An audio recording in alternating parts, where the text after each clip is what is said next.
Welcome to the channel. We're doing the Nightingale Q&A for March. This is coming from the Discord. We have some questions and some answers. And one of those questions is, how tall is Puck? So let's go ahead and jump into these questions. The first one's going to be, will there be scaling in difficulty for boss fights? A creature will get harder as you progress through the realms. The realms don't scale difficulty based on the number of players, so if you're looking for a tougher experience, we'd recommend trying it solo or by using realm cards to increase the difficulty. If players are looking for an easier experience, they can play in parties or use realm cards to decrease the difficulty. And realm cards are like your symbols, like in Stargate, how they had to set the symbols up and then they can go to a certain area. That's what realm cards are. They're like the symbols to go to a certain area to set what it's going to look like, whether it be all night or have a bunch of enemies or easy enemies, like it says, or harder enemies. Those are what you use realm cards for, and we'll go into a deep detail on those in another video, so make sure you're subscribed. The next question is, will the minimum PC specs be updated before early access arrives? And yes, they'll update them closer to launch after more optimization and testing.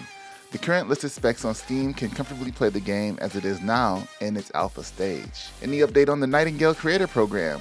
We're still building out the program and we'll share more details about it in the coming weeks. Will Nightingale be able to be played on Linux? We're currently focusing on Windows development for the early access launch, but we'd love to know how many users run Linux-only machines and are interested in Nightingale.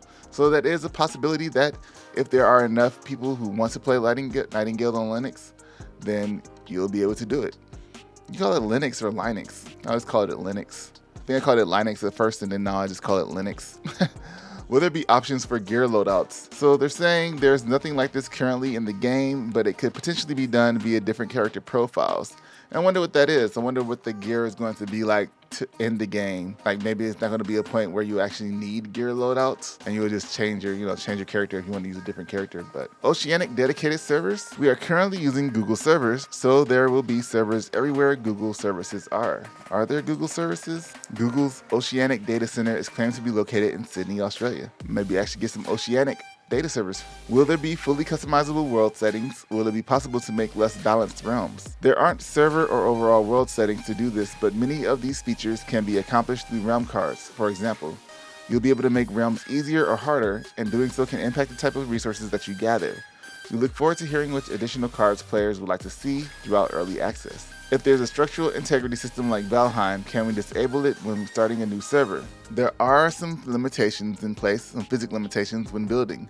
So you can't have floating platforms, but the build limits we mentioned in the dev update are regarding how many pieces can be placed in a single structure and how many structures can be built in a single realm. These were introduced for server and game performance reasons, so players will not be able to disable them for early access launch of the game. We're aiming to make this limit as large as possible so players can embrace creativity as much as they can. As for disabling the physics aspect of the game, that too will not be possible with the early access launch. How tall is Puck? In the trailers, I can't quite tell if he's about human-sized or smaller. Puck is approximately 140 centimeters tall without his shoes and mask. From the tips of mask's horns to the bottom of his shoe soles, it goes up to 170 centimeters. So that's 140 centimeters is like 5'7". I mean, my fault, 4'7", and then 170 centimeters is 5'7". So it's okay, Puck. He's got his high heels on. He's got his big mask on. His tall boys.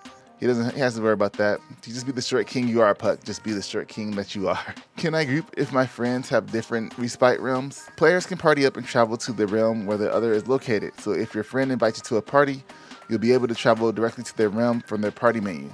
Return to your respite realm. Your friend can use the same party menu to travel to your respite realm.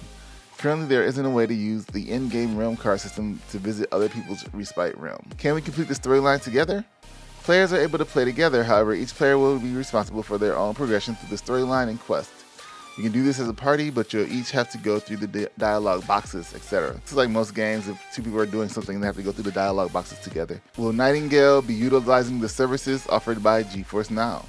It's not something currently in the works, but it could be something we look into after the early access launch once we have a better idea of the requirements. Will there be something like minigames in Nightingale, for example, poker? It's not planned right now, but it's something we are interested in during early development. If there's community desires for it, I would probably be something original to the world rather than poker though. It would be kind of interesting if there was like a world that you go to through the card system. and that all it was like gambling games or poker all over the place, or like tabletop game theme, like there's like standing cards. Kind of interesting. Will there be named bosses or named enemy types? Similar to my previous question, will there be named bosses or named enemy types? The answer is, in the realms there are creatures which we call apex creatures. These are creatures which will require quite some preparation to take down and will provide their own unique resources. We're gonna get some rare mob spawns, some rare resources. Do we sell those to somebody, a merchant out in one of the realms? Are they just there for crafting? Pretty curious. And the next question is, will you subscribe to the channel? Thanks guys for watching, and I'll see you in the next one. Peace.